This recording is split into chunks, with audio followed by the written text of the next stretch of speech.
Wouah, la balle qui redescend. Non, Ousmane, applique-toi. Oh, pardon, Ousmane. Pardon. Pardon, Ousmane. Ouais, je vous donnais un petit aperçu de ce que j'ai fait pendant que j'ai vu la balle redescendre. Mais franchement, cette volée de Dembélé, non, elle est magnifique. Olive, elle est pas magnifique, hein? Sublime, Parce que sublime. sublime. Au-delà du but, ce que j'aime beaucoup, en fait, c'est ce que ça raconte, surtout à la veille d'un match comme celui de contre Liverpool. Parce que sortir un geste comme ça, il faut une qualité qui est rare dans les grands moments, c'est il faut du relâchement. Et je vais être honnête, je voulais laisser savoir dans mon réaction du début, c'est quand j'ai vu le body language de Ousmane, au début de l'action, je me suis presque dit: «Non, vas-y frère, oh, concentre-toi» et au final, le geste, il est parfait. Donc Ousmane, pardon, pardon et c'est ça qui est beau parce que ça rappelle qu'être relâché, ça ne veut pas dire être nonchalant. Être relâché, ça veut dire avoir une clarté mentale, être assez libre et surtout être assez en confiance pour accéder à son meilleur football. Et ça, à la veille d'un match comme celui de demain, c'est magnifique à voir. Ouais, exactement. Moi, ce que j'aime dans ce but, c'est que t'as pas l'impression que Dembélé, en fait, il force son foot. Tu as l'impression d'un joueur qui voit clair et qui, en Ouais, fait, qui a un bon tempo, mais intérieurement. Et dans ce genre de match qui arrive, je pense que cette clarté mentale, elle compte énormément. exactement. Olivier, on s'emballe un peu. Allez, où sont nos formes? Où sont nos nos bonnes manières? Bonjour à tous et bienvenue sur Entre Potes FC. Aujourd'hui, forcément, comme on vous l'a dit, comme vous l'avez laissé entendre, on va parler de PSG, Liverpool. On va parler de la forme, de Paris, de ce qu'on a vu ces derniers jours et aussi de ce que Liverpool dégage avant cette affiche et de ce que ce match raconte déjà.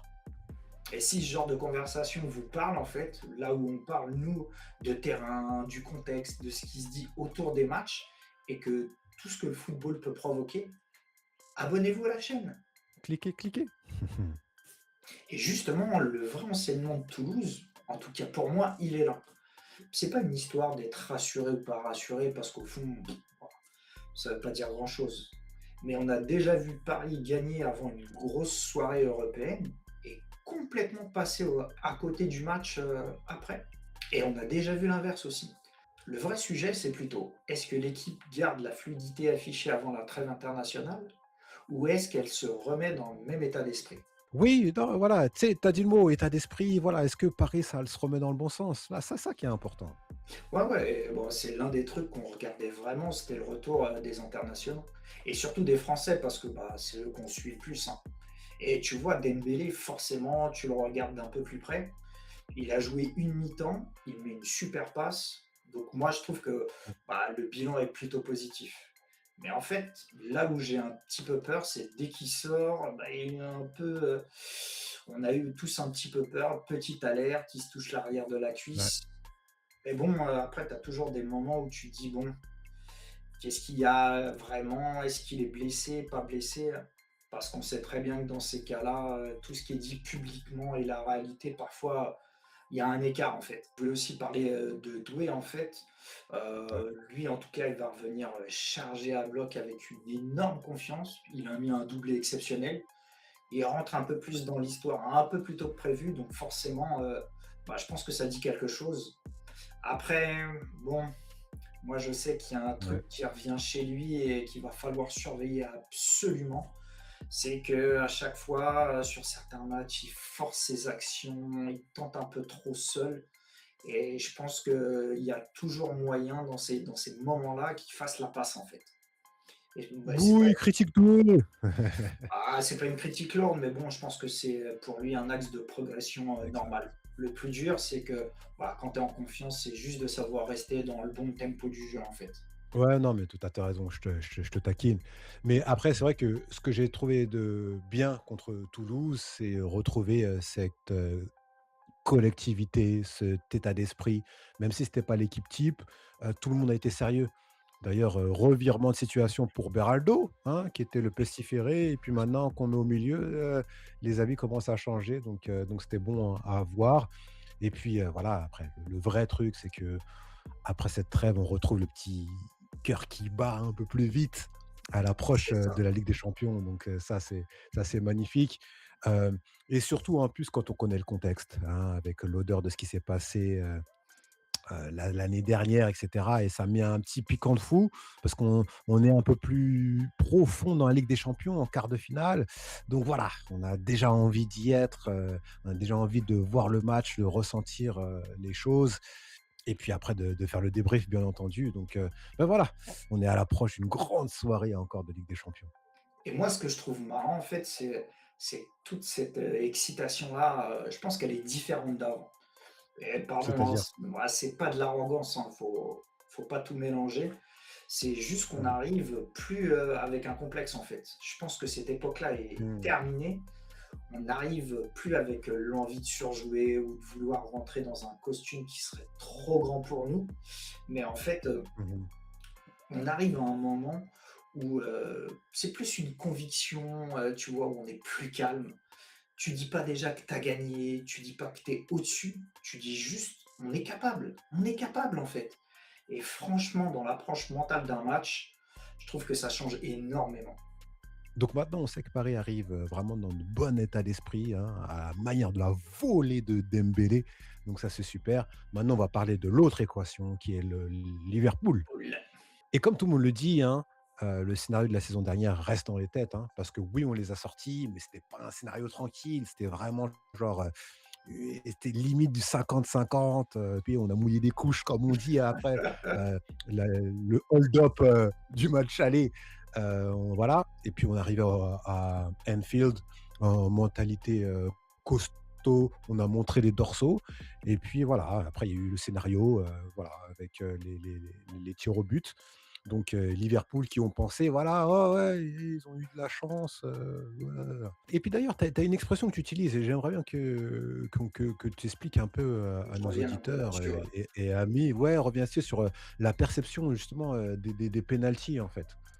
Ouais, parce que en fait, moi, j'aime pas qu'on appelle ça de la loterie, en fait.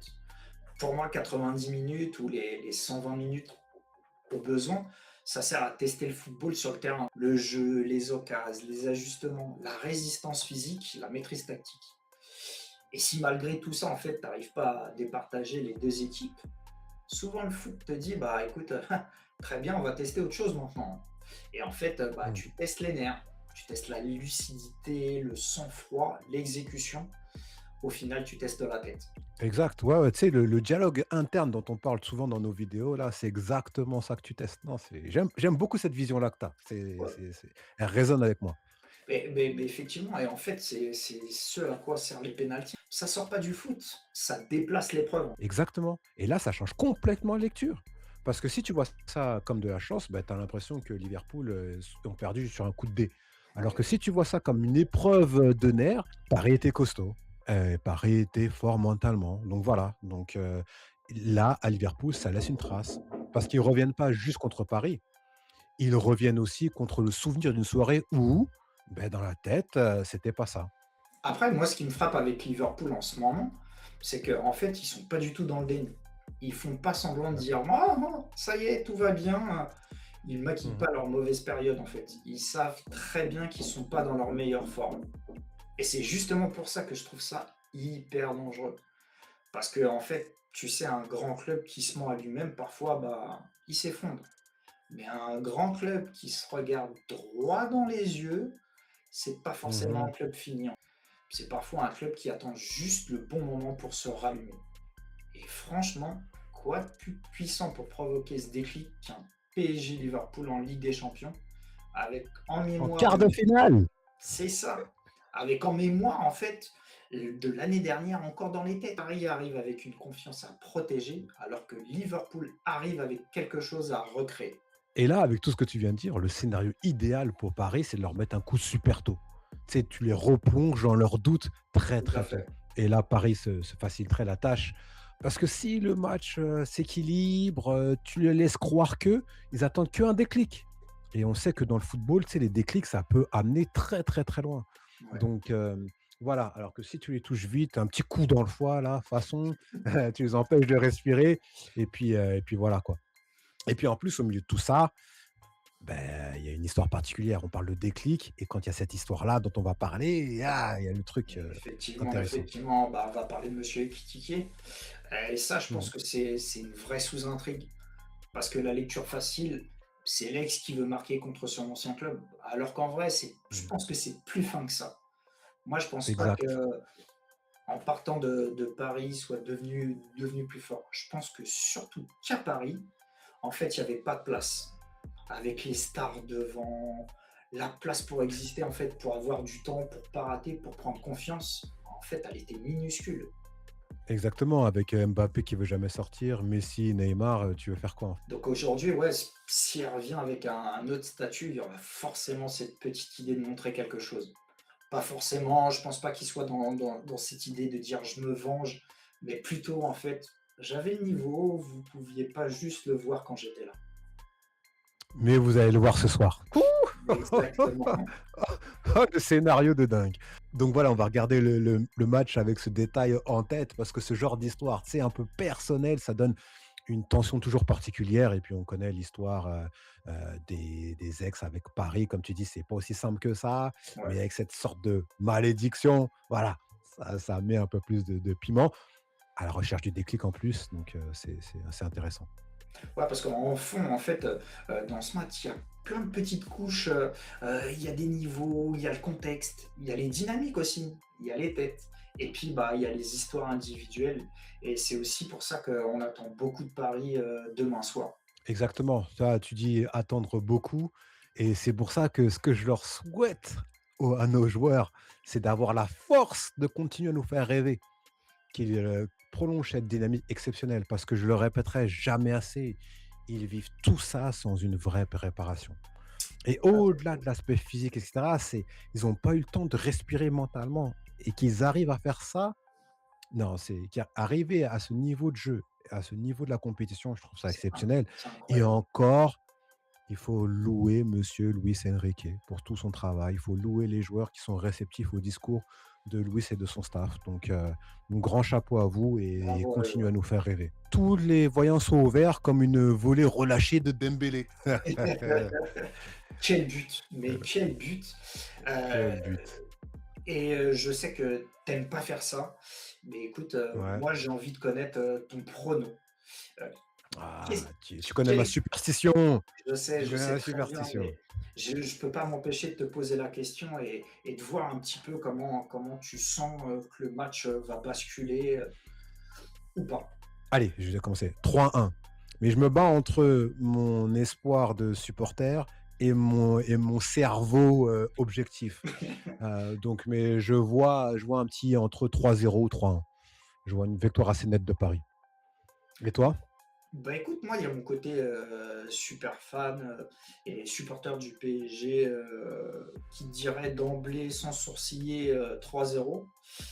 Mais Mmh. tu connais mon côté prudent, d'ailleurs, je vous renvoie à la vidéo, sur l'équipe de France, Mmh. qui voit un score, plutôt serré, avec un 2-1. Non, OK.